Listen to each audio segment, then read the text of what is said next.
Are y'all ready to head off the trails? I'm the Cryptid Huntress, Jessica Jones, and I'm ready to take you on a mysterious journey right now.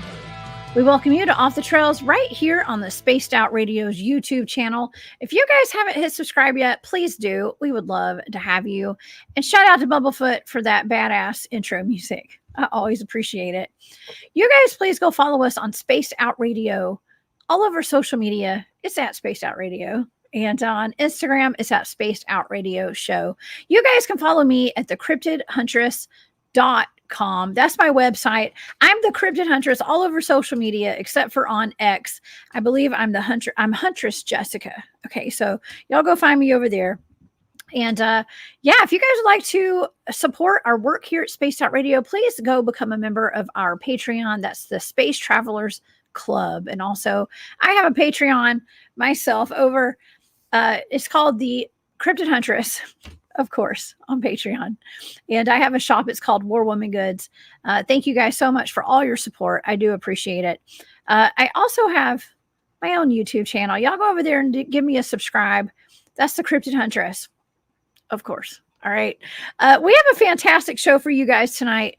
I have my good friend, Barry Littleton, here in the studio tonight.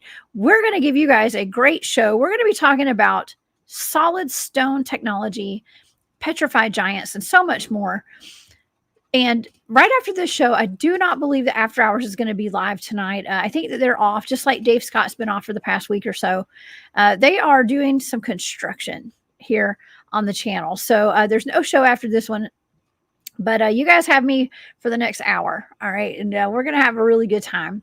All right. Well, let's get to our show tonight, shall we? Barry Littleton was born awake with fragmented past life memories. He began having paranormal experiences at a young age. These experiences included telepathic awareness, seeing or feeling ghosts, and various inorganic beings. These encounters and some of the entities themselves had a distinct extraterrestrial origin. That led him into a lifetime of research and exploration into the metaphysical and the paranormal fields. And if you guys watch my show, you watch my channel, you guys know Barry hangs out with me quite a bit. He's one of my sidekicks. Please help me welcome to Spaced Out Radio tonight, my good friend, Barry Littleton. Hey, Barry. Hey, what's up, Jessica? Thanks for having me on. Of course. Thank you for being here. This is going to be fun. I know you've been busy. You've been super busy getting ready for your conference you got coming up next week. Yeah. I'm going to be going to Asheville, North Carolina from the 30th or 31st to the 5th of next month. August. So it's a nice conference that'll be going on called the Starseed Reunion Conference. So still a chance to get tickets and everything. And I'll be up in the mountains just sitting, rapping with people as much as possible. So I look forward to any chance to exchange good information, you know. Oh, yeah. You guys have a great lineup, too. You got James Rink that's going to be there. And a friend of the show, he's been here at Spaced Out Radio with me a time or two. And so you guys are going to have a great time. And Christy is the one throwing that. Now, that's how you and I met, actually. You remember that. You and I were both speaking at the first Disclosure Conference. The full, what was the name of that? It was the Starseed, the Appalachian Starseed reunion. One of the first ones, right? Camp Disclosure. Yeah, Camp Disclosure. That was it. Yeah, that was a really big conference. So that was a pleasure. A lot of good connections were made at that one. You know, I think that that's something that should be said about these conferences is that it's normally the attendees that need to be heard and that really, you know, have something to offer even more than us presenting. And it's a chance for like minds to really exchange information, which is, you know, a good thing. I've been under a bit of fire the last couple of days from some ex-colleagues based on a video I put out about voices. And then I came across this gentleman on Patreon. They had hooked me up to this gentleman named Jerry Marinsky. I'd not heard of him before I put the video out. And I've been deep in that cat's work for the last couple of days. He is heavy. I mean, much more than me. I worked with some psychiatric juveniles. And, you know, a lot of them hear voices.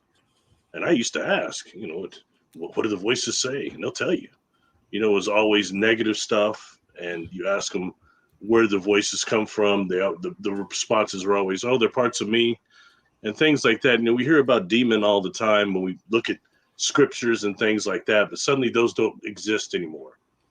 And the DSM-5 kind of writes all that off as mental illness and brain imbalances, chemical imbalances, which there's no baseline data for, no real chemical test that proves what's off or well, and that's being dismissed as that, when really you've got demon and negatives whispering in people's ears, pretending to be our own voices.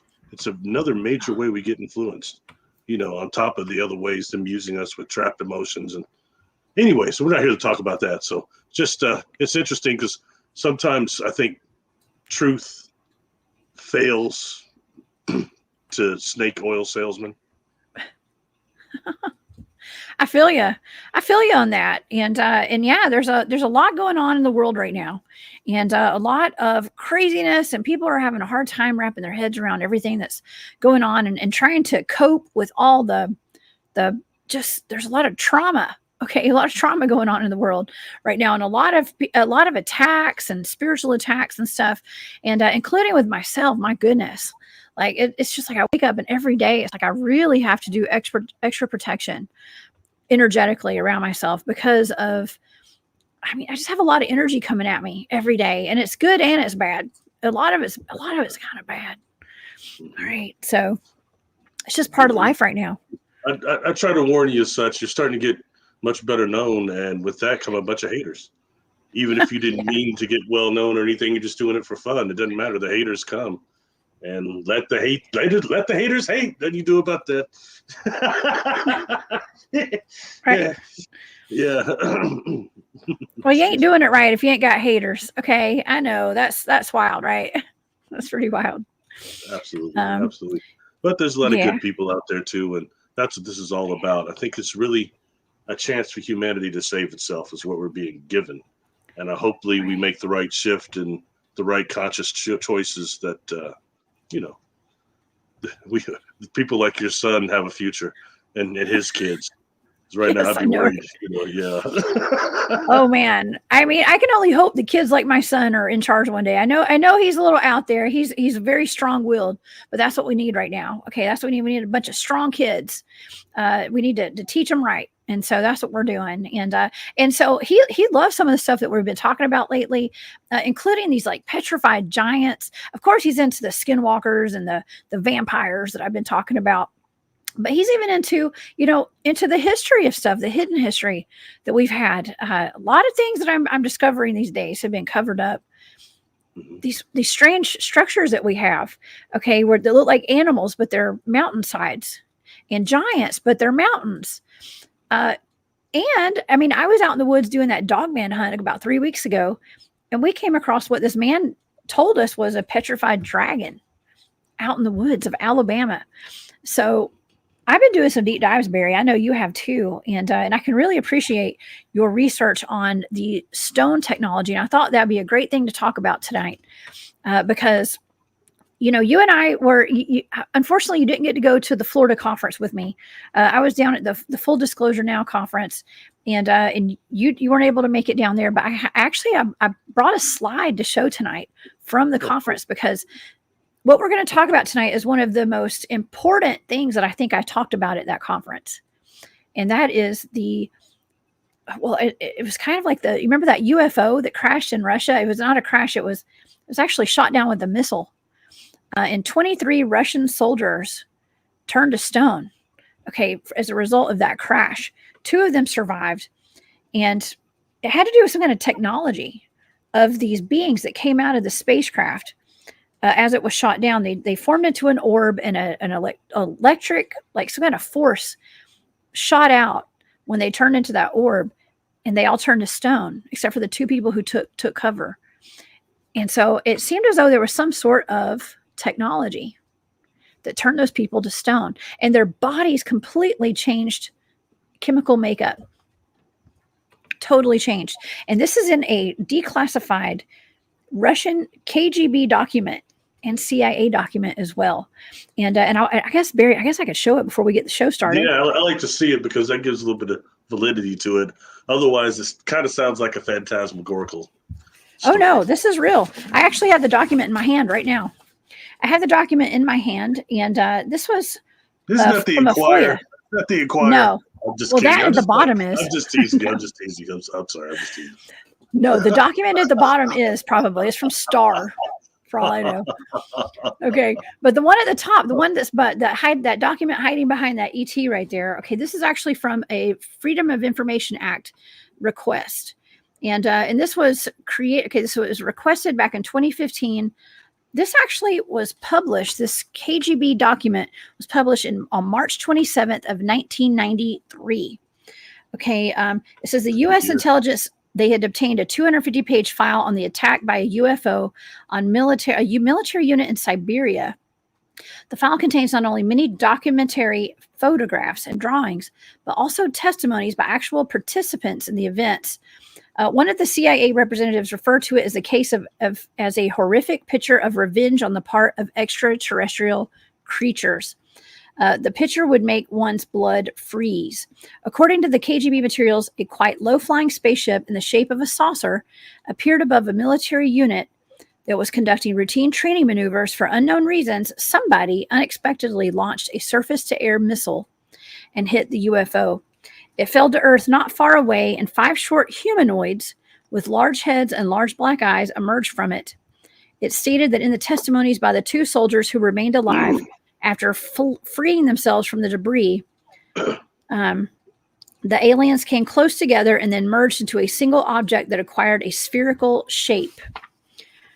Okay, that object began to buzz and hiss sharply and then became a brilliant white. In a few seconds, the sphere grew much bigger and exploded by flaring up with an extremely bright light. At that very instant, 23 soldiers who had watched the phenomenon turned into stone poles. Only 2 soldiers who stood in the shade and were less exposed to the luminous explosion survived. The KGB report goes on to say that the remains of the UFO and the petrified soldiers transferred to a secret scientific research institute near Moscow. Specialists assume that source of energy that is still unknown to Earthlings instantly changed the structure of the soldiers' living organisms, having transformed into a substance whose molecular composition is no different from that of limestone. A CIA representative stated, if the KGB file corresponds to reality, this is an extremely menacing case. The aliens possess such weapons and technology that go beyond all our assumptions. They can stand up for themselves if attacked. All right. That's a pretty serious document right there. Okay, that's a report on the document, actually. But this is all from a Freedom of Information Act request right there from the 1990s. Okay. So we're looking into this stuff, Barry, with these petrified giants. I made the connection. I'm thinking, okay, so something happened to make all these animals, humans, giants, freeze and turn into limestone. They're all standing like they were in the middle of doing something, right? They didn't just like not all of them just laid down. Some of them were in the middle of eating and doing stuff. And they all got turned to limestone, Barry. Okay. Interesting description of frozen blood. That's interesting. Yeah. What do you think about that? Well, for a long time, I was very interested in technology that involves manipulation of stone, especially granite and things of that nature, and kind of making the matter into energy into matter. And a lot of times this can be seen in UFO craft that are seen that don't just go into the mountains, which can be bases, but also go into the ground. Okay, so you're dealing with a technology there. And when you and I met the second time at JRT conference, I was talking to Tony, and Tony got to talking about how in the enslavement program he was in, you had some of these civilizations that were desperate to get a hold of the higher technology that had the ability to manipulate stone. Right. And I found that interesting when he had said that, because I think the beings I've dealt with have that ability by all means. I think also when going back and looking at some of the things like comedically, some things that were said, and when you get online and kind of research this now, these things come up like, what was it, that fictional deal, Dr. Stone? I think it was it was a Japanese like cartoon that had come out. and these individuals had these. They called about the petrified, the petrifying event, and the petrifying ray, and things of that name. But that's actually coming from something that used to be talked about comedically, which dealt with the beings from Triangulum Galaxy. Now, people don't like it, of course, when I start talking about the melanated dominant beings that were here, but this is before the cycle we know about right now. And they came from Triangulum Galaxy. See, we don't hear about that. But these beings were all 25 feet tall or more, 25 to 30 feet tall. And it wasn't just a few of them. They're supposed to completely populate this planet. Okay? And I mentioned before that some of them, that their facilities, like their sewage facilities, some of those things started turning in, some of those deposits started turning into rare mineral deposits, especially because they had a greater amount of blood, of gold in their blood. We're told through Zechariah Ascension stuff that, like, oh, the Anunnaki, I get so sick of that term. That's supposed to describe so many different beings and a cosmos that came here. Okay, it just fits under the term of Anunnaki for all over this world. But whatever. And of course, Zechariah Ascension said it. They must have come here to mine gold. Well, it's funny, gold is not that unique when you start looking at all exoplanets in just the Milky Way alone. So they had to just come here. They wouldn't have automatic machines to do this like we would now. They had to make biological slaves, which was us. That must be the only way this happened, right? And I don't think we're being told the right thing and whole things at all. These beings came from planets that had much more gold than us. And you start looking at the amount of gold that's actually in human urine, it's not that much. But when you start looking at them, it's a whole different thing. So that's what you start hearing about some of their deposits. But even more, there's rumors of a war that happened. And I think this is where Dr. Stone got his stuff, is that these giants, there was a type of a calcification weaponry that went on, which would be what we're talking about here, and that's kind of what was the end of them, so to speak, and how that was an event that was like a worldwide cataclysm. So, you're dealing with something later, whether that's real or not, who knows, but it's another thing that comes up, and you start seeing sci-fi stuff being made behind it, if you can hear about it. But anyway. Yeah, well, we also have the whole mud flood theory too, and so that combined with the petrified giants. I mean, I haven't really looked into the mud flood so much, but I used to think that was kind of far-fetched, but now I'm looking at it like, man, that could have really happened. What's that cat's name? Mud Fossil University? Mm-hmm. He talks about that, doesn't he? Yeah. I mean, there are some things that correlate with what Randall Carlson talks about. I think when you talk about Earth cataclysms, right now, Randall Carlson is really on the top of that. And a lot of his theories have now been verified scientifically. So especially about the post-Dryas period, what happened, how the end of the Ice Age, really fascinating. And the amount of meteors he said that hit during that 2,000 span of years, about 21 major ones hit and came with that torrid meteor shower. So that, that really kind of puts more stuff on it, not to mention the cataclysms before that. But when dealing with the triangulum beings, you're going further before that, further before all that, before this whole dynasty, for this whole cycle we're aware of now. So, these are things to just think of and to keep mindful. Something else, when dealing with some of this technology and some of the races that might possess it, you have to look at possibly what could be their chemical makeup. You've got beings that have become possibly silicone, made of silicone, more silicone, and perhaps high energy plasma. And we start getting those two things mixed together. They can use something that's similar to like the same mathematics that causes in vitro, how the sperm actually permeates the egg. Same situation what they're doing with stone through liquid plasma and also silicon. Whole other thing going, we start realizing beings that come of a completely different geometric shape, like a being for example, I know somebody in your audience always has a complaint. They don't like it when I make science fiction references. Well, tune out when I'm on. I'm going to do that because it's hard to find any type of a reference if you're a real contactee. It's hard to find references. And only right now do we have the internet. We could talk all this cool stuff and everybody can throw out there and everybody's an expert now. But you go back 35 years ago, it wasn't like that. By all means. So I use references of science fiction quite a bit because it gave me a baseline of understanding of reference, a frame of reference for my experiences, which was very hard. Get on board one of those craft and you're dizzy, you're getting telepathically bombarded, you're seeing technology you don't have a frame of reference for. Okay? It's a whole nother thing going on. And, I hear a lot of people talking right now, that the extraterrestrials put you to sleep. I've heard you mention that. And not that doesn't happen, but we have to understand some of us, it's a vibrational difference. Their vibration is so much faster than us. If they might even be hostile and they're interacting with us through our brain, but nonetheless, it produces, when you're really in the vibration, you're in the presence, the biofield of a non-human, it can induce a type of a sleep feeling. When we experience another dimension, another galaxy, another reality, another vibration, for us, we're responding to stimuli and it will appear to be somewhat alpha-like, alpha state, beta state. You know what I mean? Somewhat dreamlike.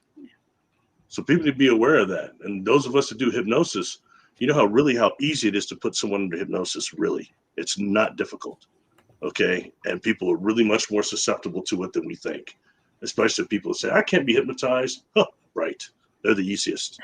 So, but if you're dealing with beings that are using that and also the technology and the conscious, they have the conscious eyes, optical ability to project other environments to you through your optical nerves consciously without technology. I mean, that's really serious where it's at. We're dealing with beings that are on a conscious level like that, some of us. Not everybody's dealing with grays and reptiles, okay? Anyway, I'll stop there. Yeah. I'm sorry, I'm going on a tangent. I think the thing is about the in vitro silicone and high energy plasma, perhaps liquid plasma. Wow. I mean, because we do think in terms of human terms, right? Whenever we're experiencing something. And I had a really great conversation with my teammate, a good friend of mine, Tony Green, came on my show over on my channel, and we talked about the difference between humans and cryptids. And he said, because we were talking about, well, why can everybody not see a cryptid or like a Bigfoot or an orb? Well, he was saying, well, his theory is that they have to slow down for us to be able to see them. They have to slow down. Like they are vibrating on a different frequency. They have to come into our frequency for us to see them. So that's why when people say, well, I was meant to see that. Because I 100% believe that I was meant to have the experiences that I've had so that I could talk about them with the public today. And I've had a lot of weird experiences, Barry. I have, and you have too. And so the way he put that it made so much sense, because we are meant to have, they slow down so that we can see them and come into our frequency just for that split second. A few things. That's great. And one thing would be when dealing with that, like selective contact, and that would be a situation I've talked about a lot. You've got 10 people in a group, 15 people, and there's 2 people that can see this craft, maybe only one. And someone's talking about it, everybody else is going, where? It's a targeted contact in terms of, you wouldn't think, if you're looking at Star Trek terms, let me start on that, whoever that is, could suck it.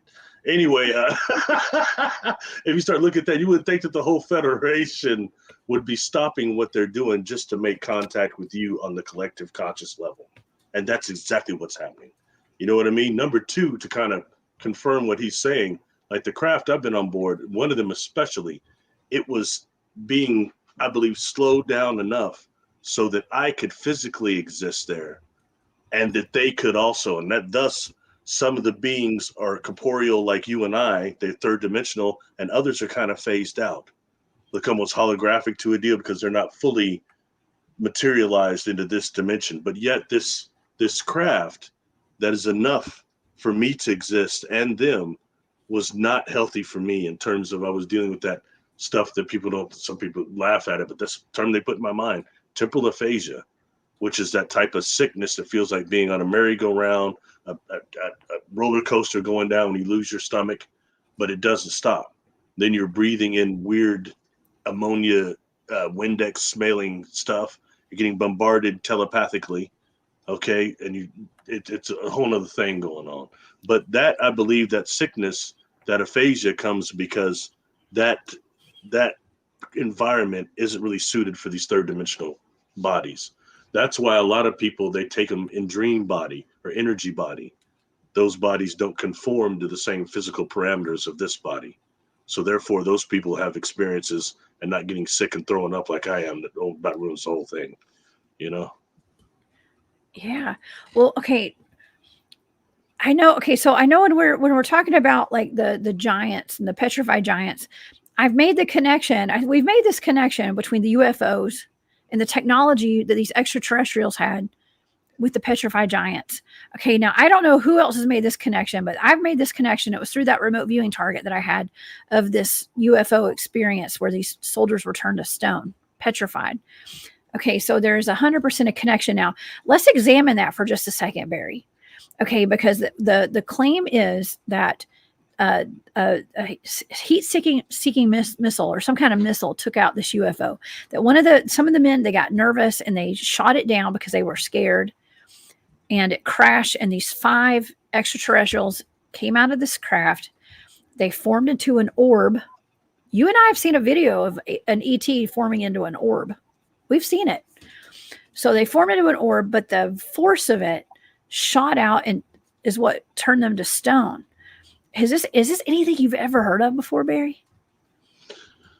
Only in terms of like, that takes us also back, but I already told the stories I've heard. And then of course there's the Greek stories of Medusa and them. And even that Dr. Stone cat had put out that these beings are used something that he called them, excuse me, Medusa devices that gave these aliens the ability to do that to people. Okay. When looking at the petrification process, one thing that is the tissues are replaced with is calcium, and also there again silicates. So that kind of takes us back into what we had just talked about. You know what I mean? The question is the exact technologies being used to do it, I think, is the most fascinating part. You know, and was that strictly a defense system they were using to turn them into stone, or was it a byproduct? That's the question. That's the question right there. It's like, did they do that just because they had been shot down and they were like, well, screw you. You're all going to turn to stone. I mean, because, you know, when I did that target and I had all this data and we were going to do we did a show on it. I was looking up any kind of technology that could come out of that, right? Because we know that our governments, it's alleged they might back engineer some stuff. Why wouldn't they? Okay, if you could turn something to stone, we hear about, for centuries, we've heard about Medusa. Okay, it was a woman who was, she was cursed to live as something that looked like a naga, right? Like a serpent woman with with a snake body, a woman's torso, and snakes coming out of her head. And if anyone looked at her in her eyes, they turned to stone. Well, if you do some research, there is Medusa technology in our military. Okay, they put it on fighter jets. And they say that it's actually a surveillance type of technology. But, I mean, who's to say we don't have some kind of, I'm not going to say our government or militaries or whoever has some technology that can turn things to stone, living entities to stone. It's just a thought. It's just possible. It's possible. Yeah. Like I said, as far as I know, a lot of that, like I said, comes from comedic knowledge and what the giants and once are here in the war that supposedly happened here once before.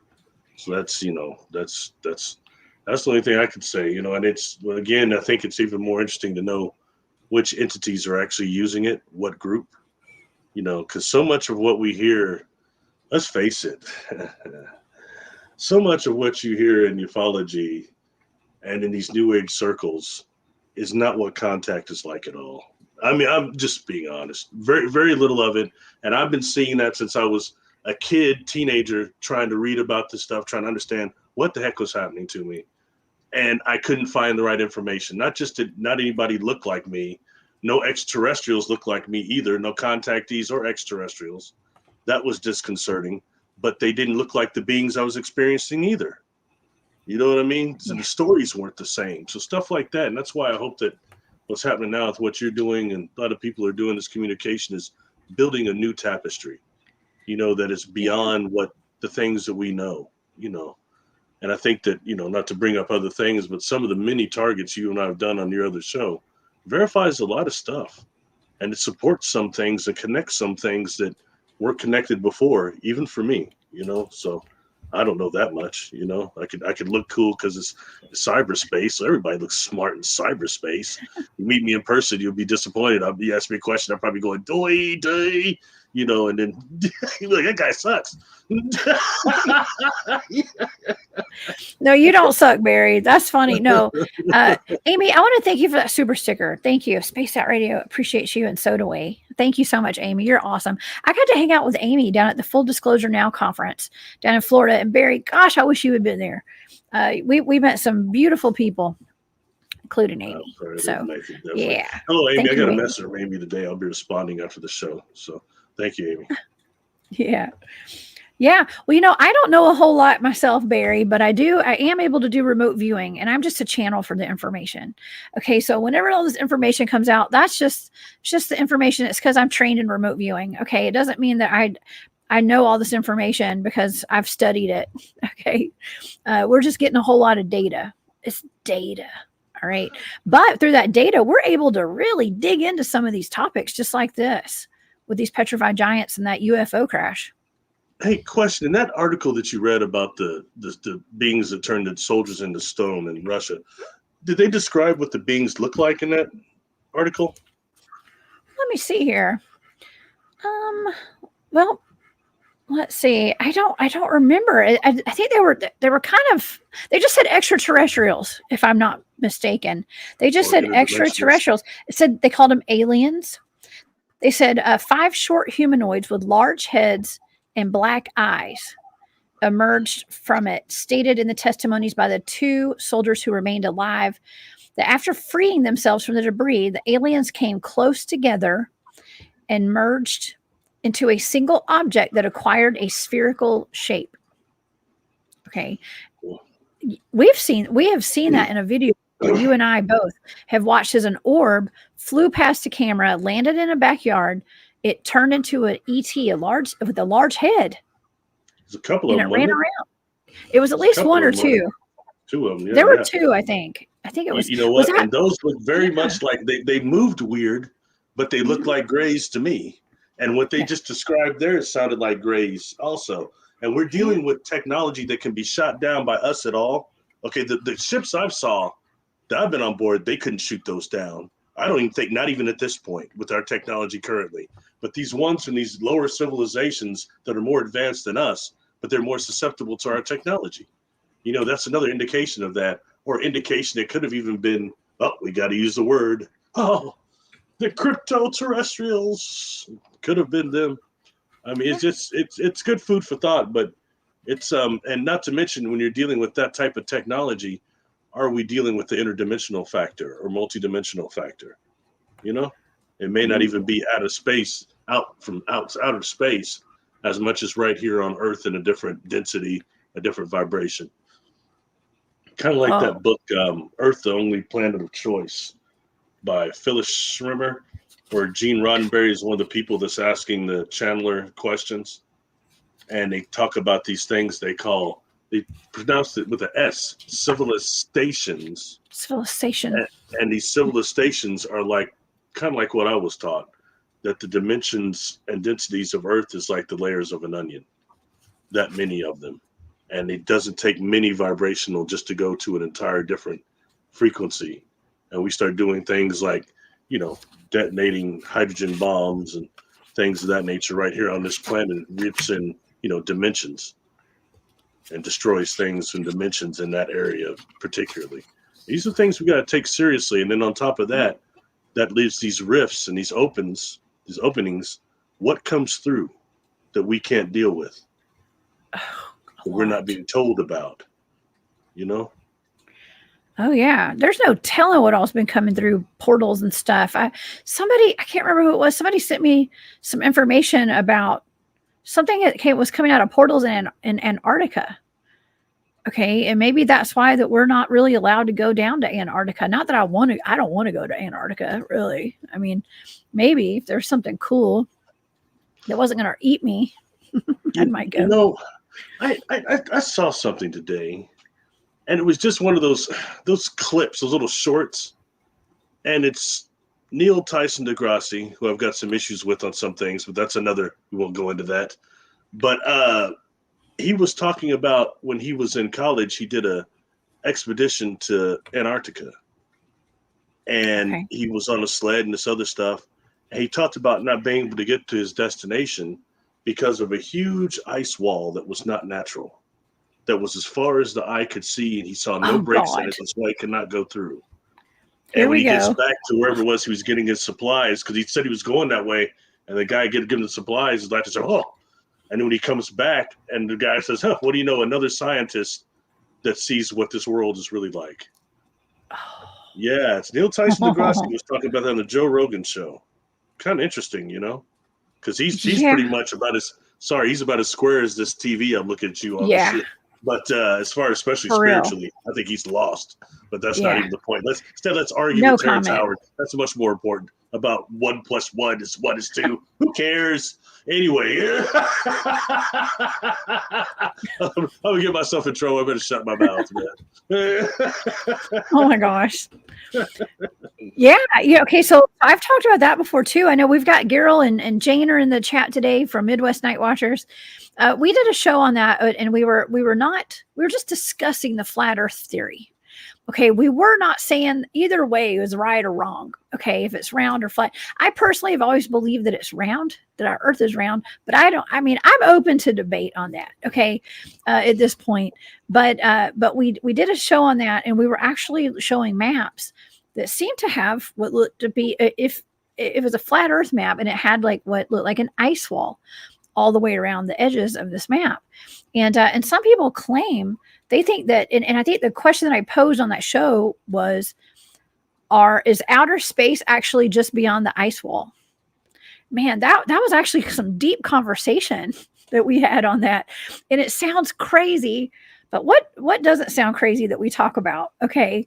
I think it's just interesting to talk about, to put it out there and just to see just to debate it a little bit. You know what I mean? What if it could be real? I don't know. Okay. I know. What are you about to say, Barry? I'm not saying anything because people get mad about this subject, but they do. I do like the science and the data. You know, some simple things we can look at, like for example, the eclipse. The eclipse get a certain level. You see, it's a circle. It's round.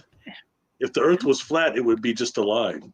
Okay, that's like any astronomer will tell you that. But hey, whatever. You know, I just don't even get into it. But as far as this ice wall, what the gentleman had told Tyson was that deGrasse, whatever, that over the other side of the ice wall were the beings that created it, and where they lived, it was a whole nother domain over on the other side. So things like that is very interesting. You know, and obviously right now on this planet, if you want to hide something, the ocean and the poles are the place to do it. And obviously, by the maps we see, the poles didn't always look that way. They were once very fertile. So, you know, it makes you wonder some things that are similar to, like, perhaps what happened on Mars or Venus. Oh, why what they happened appear on on Mars? this third dimension, you know, to be inhabitable.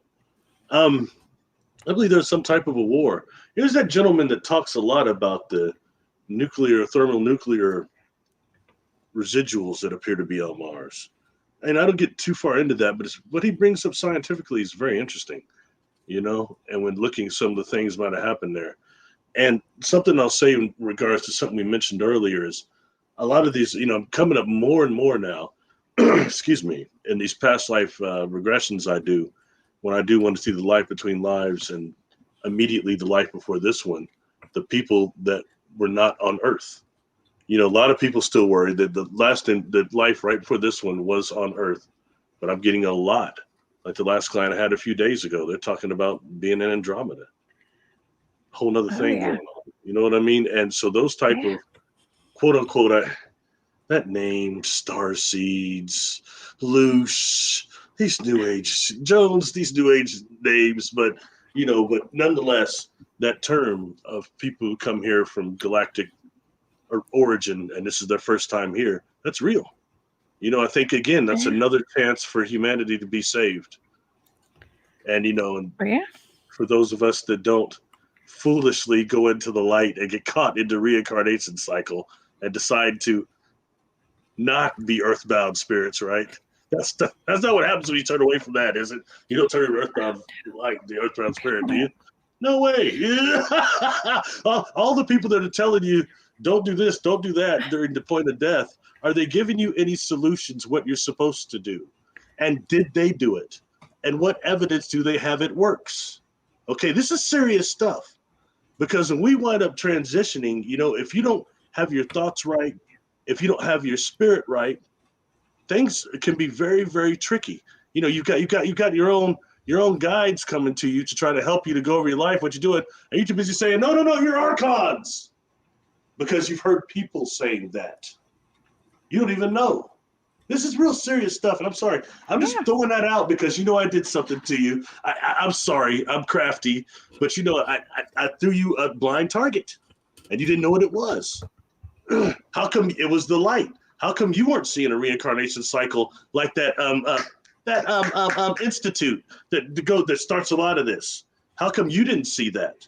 See what I'm saying? That even remote viewing can be influenced. And this is the battle between light and dark for real. And you've got beings that are trying to turn this people against the light so they get trapped here. And you get these beings, the earthbound spirits that they tell me, they've got these others that come here. They told me you were bad, talking about me. You were going to try to make me leave. And they said they'll be back when you're gone. They're gone now, but they said they'll be back when you're gone. And they told me if I don't hurt these people, I'll wind up going to the pit. Well, what's the pit? They say it's darker than this, and it hurts. So that's another dimension, like Dennis Carroll was saying. It's another dimension. Yeah. And it's something that these beings play with our concept of heaven and hell and our religions. They know them. They know us. They know our brains. This is heavy. This is real stuff, I'm telling you. I'm not just talking from off my head. I'm talking through what I've experienced, through data, through a bunch of work I've done in this, not just what I believe. Some things I believe didn't hold up, okay? It's how it is. I'd accept it, or I could just turn my back on the work. I'm not going to do that. Anyway, sorry. Back to stone giants, please. No. In vitro technology. No, it's all connected here. And so I think it's great that you're bringing all this up. It is crafty of you to give me targets that have been examined by other people who've done remote viewing targets and put out the information a while back.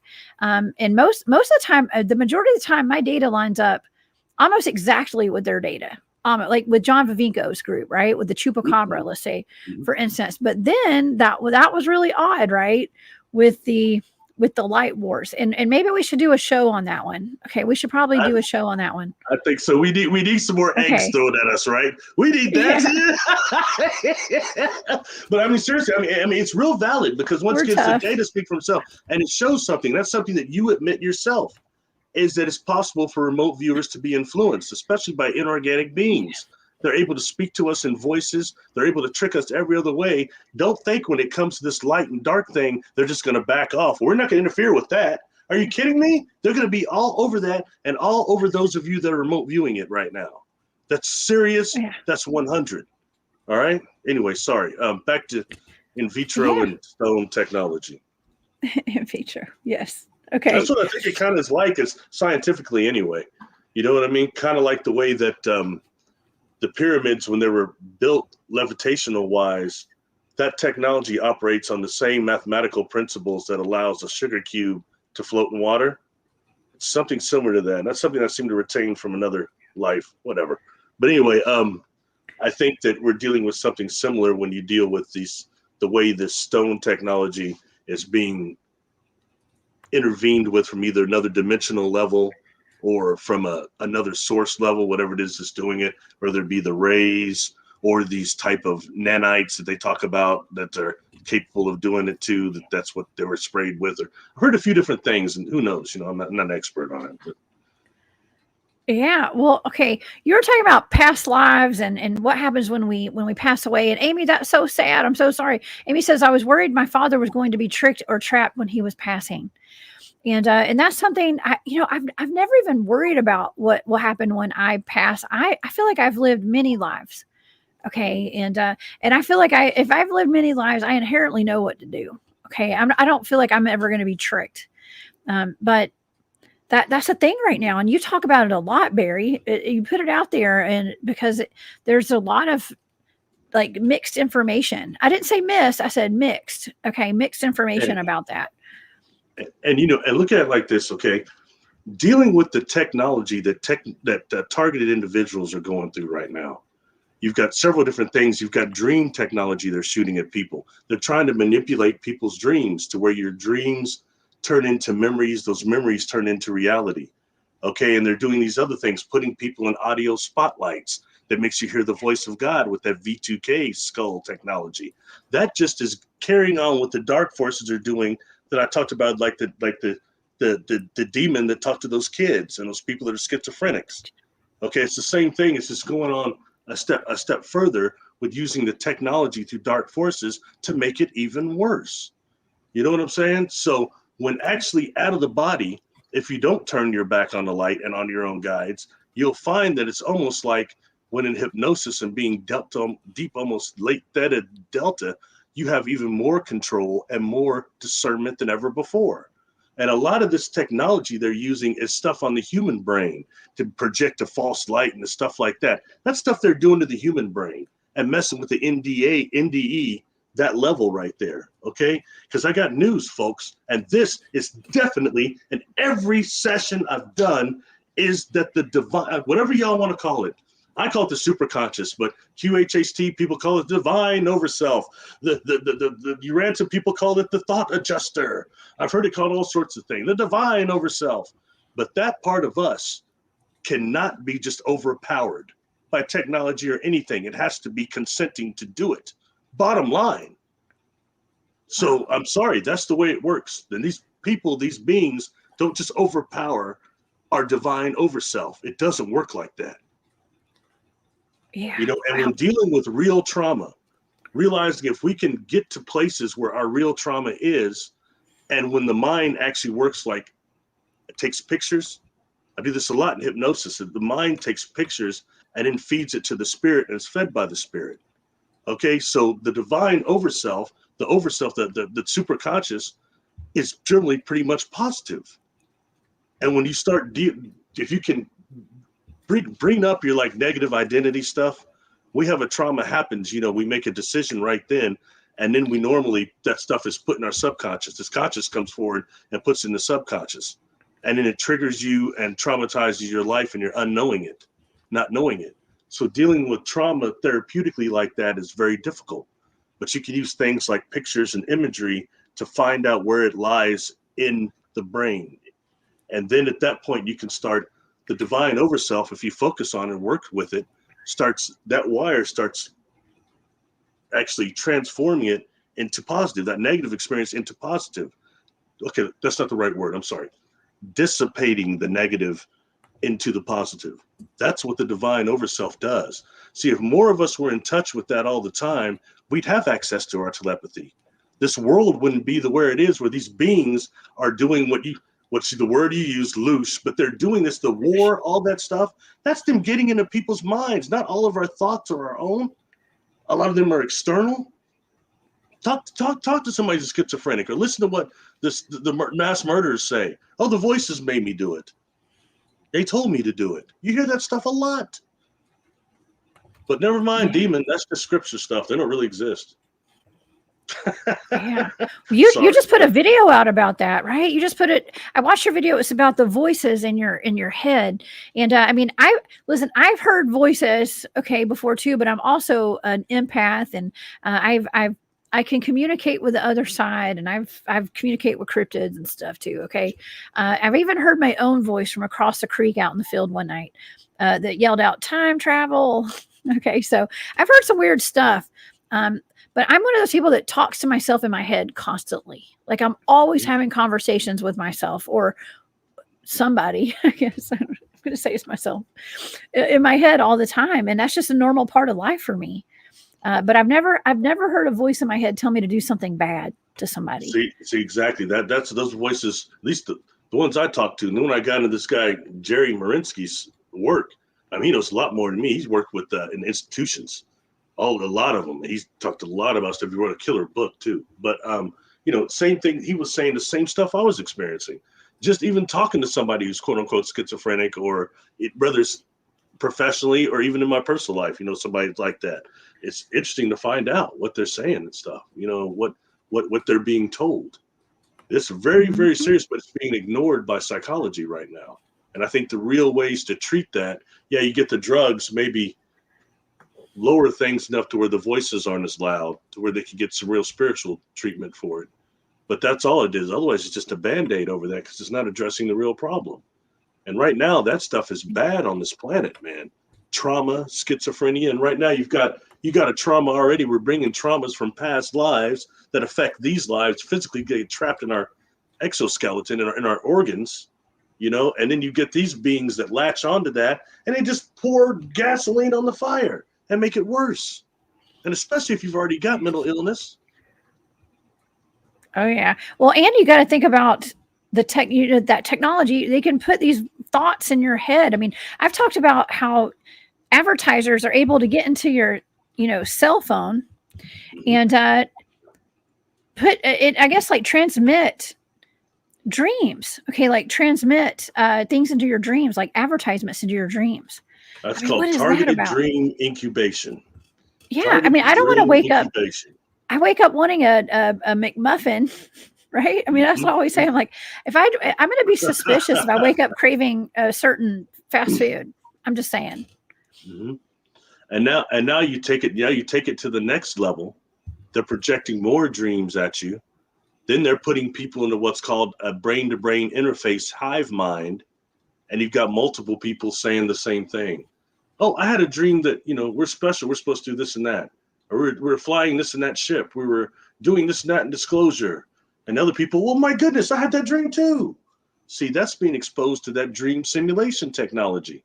And it's real. And you've got a lot of people in these groups that are being exposed to it. And they're using that to rewrite the entire contactee narrative to what is SSP. Okay. I'm not trying to discredit those people. All right. And I know they've had their own experiences, and I think it's real. But a lot of this is man-induced. I've now had enough clients that have been involved with some type of SSP or have been taken out of the tag program. And some of them are people that aren't into this stuff. You know what I mean? But they've been messed with their whole life. And the amount of targeting that goes on is really intense. I know it happens, but by the same token, it is completely drowning out the type of contact I've had, any positive contact, which is the majority of it, or that this understanding for this other stuff. And then we start getting our brain entrained. You've got things where we interact with this quote unquote Akashic records. We won't go into what those are again. I've said on several of your shows, the black holes. We start getting, we start dealing with that through our brain waves and these other civilizations that have been not even in existence anymore, but they still exist within that Mako, within the Akashic records. And they can access us through our brain waves. And if you're having, like, let's say, positive beings, higher beings trying to interact with you, but you've been so entrenched, okay, with the negative encounters, reptilians, grays, clones, everybody's clones, right? So you've been so entrenched with that when they're communicating with you, we do have power, we do have strength of will. You mold it into that type of an experience, and it becomes negative. That can happen. Okay, so and it is happening quite a bit. So these things just need to be addressed. And when you get somebody that positive information that's really enlightening, it gets drowned out. Yeah. Well, we're okay. Robin just made a great comment, and I just took it down. She says, "Hey, Robin, by the way," she says psychiatric meds are primarily fluoride. What does fluoride do? All right, I'm always saying let's all get a water filter, y'all, one that takes the fluoride out, and use unfluoride. Non-fluoride toothpaste and stuff, because our pineal gland is so important for us. It's our third eye. It's our gut. It's our connection to the divine. Okay. We get messages that way. We're able to discern good from bad. Okay. All sorts of it's part of our life force. Okay, we need that, but it's been under such attack for the past 50 years plus, with chemicals in the air, chemicals in our food, chemicals in our water, chemicals. Okay, and yeah, yes, it's definitely. all a part of it. So the chemtrails, all that stuff that they're yeah, doing to us. everything, It's every it's dang thing. nonstop. So And Robin says, you got and the fact is we don't want to admit this, but the truth is it's good that some of us can't see fully, because what you realize is that we've just sitting in a swimming of demon and earthbound spirits all around us. It's standing room only. Seriously, on this planet, it's standing room only like that. So it's a blessing that some of us don't see. You know what I mean? Yeah. Well, yeah. So it's a good thing we don't all have cyan dye goggles. Okay. Like, I mean, I don't think any of us are quite ready to see everything. Because what I hear, I mean, if you just could see everything that's just right around us and right in front of us right now, you'd freak out. Okay. It'd be too much because there's too many entities all around us. I recently had another client. And it's to a point to where you take somebody deep enough theta, it's not the conscious mind making up stories. You know what I'm saying? Yeah. And they're talking to me about, as a child, being taken out of school and being exposed to, and first of all, a lot of screen memories come with this. I can get through those. But ultimately, they're being also not just giving certain drugs and things put in the water, because these children are being exposed to time technology that's damaging their bodies if they don't take these meds. And then they start describing this machine. Okay, it's a machine with these flashing lights and stuff, and it sounds odd. Yeah. When you get deeper into it, it's some type of a laser light or maser light that they're throwing into these kids' eyes, so it trains their eyes to when they put on these goggles on them. And these goggles sounded somewhat similar to that Dyson goggles you mentioned, but there's something different. Okay, and the client starts saying how these goggles are projecting an entire alien environment that's just as real as this one, and they can feel it also. Not just see it, they can feel it. Wow. So, these aren't aliens. These aren't aliens doing that to these kids. It's people, some organization. Usually the same type of uniforms are described to me. No symbol on them, but these black uniforms aren't quite military, but quite similar. It's weird how this stuff comes up so frequently, and it's all about the dark forces. You know what I mean? It is. About some another client that talks about being the place where a ship comes up, some sort of a base or something. A couple of them, and these different species get off, and they're trying to get these kids to raise a spirit, to summon a spirit.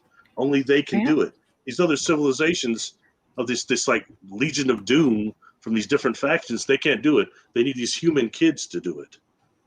It was really messed up. The humans are very powerful, Barry. We're very powerful. Most people have no idea how powerful your mind is, your body is. Just you existing is just very powerful, and that's why they say we are batteries and we are the loosh, and we are all this stuff, because we're very powerful, and it's important that we see that. We've come to the end of the hour, Barry.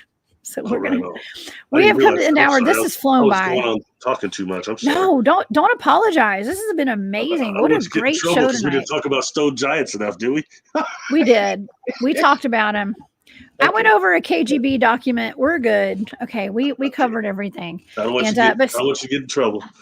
Yeah, well, we just kind of brought it full circle, because this is all connected. It's the petrified giants, the ETs, and the crafts, the technology. Okay, it's all connected, and that's the whole point of this show tonight, is to show the connections. Okay, and so I think we did a great job, Barry. You're a fantastic Barry. I love you to death. I wish I could come up to North Carolina and come hang out. I know I was originally supposed to be there too. I'm not going to make it, but I know. We tell everybody hello for me, and tell the audience again where you're going and where they can find you on YouTube and Patreon. I'm on YouTube, Barry Littleton, Patreon, Barry Littleton. There's a video I put up probably 2 weeks ago that's over the conference I'll be speaking at in North Carolina, starting on Wednesday, coming up here, Asheville, the Starseed reunion. There's a link on there and everything. And that's pretty much it. I'm not making any more videos really, but I've still got a few putting on YouTube. So I'm still around. So please come subscribe and hit that bell. Oh yeah, yes. Oh, and here's the conference. It's the Appalachian Starseed Reunion. You guys can go to just Google it online, and y'all get a ticket. Go see Barry. It's an outdoor event, and there's camping involved and all that stuff. So it'll be a lot of fun. There's UFO stargazing events at night and stuff like that too. So James Rink will be there. You guys, y'all know he's a friend of the show as well, and it's gonna be great. It's going to be a reunion for real of all the Starseed. So Barry, thank you so much. Y'all please go and subscribe to Barry Littleton on YouTube and Patreon. All right, Barry. Thank you. Please come back and see me. We got to give us an update as soon as you get back from that conference. Okay. I will. Thank you. Thanks for having me. Okay. Thank you, the audience. Thanks, Barry. Okay. We'll see you next time. All right. See you, Barry. All right, y'all. That was fantastic. Thank y'all so much for hanging out. I know I went over a few minutes tonight because there's no after hours. It's live. As far as I know, I don't think they have after hours going on tonight. So I did take, I took the time to go over a few minutes. So I hope you guys enjoyed the show tonight. I know I learned some stuff. I hope you guys did too. Please come see me this week over on my channel, The Cryptid Huntress. I will have live shows Wednesday afternoon at 1 p.m. Eastern, Thursday at 8 p.m. Eastern, and Saturday night at 10 p.m. Eastern. So you guys, please come see me. It's The Cryptid Huntress on YouTube, and I'm on Rumble as well. Y'all have a wonderful week, and stay safe out there. Y'all keep your head on a swivel, and I will see y'all next time. Have a great night. Bye, y'all.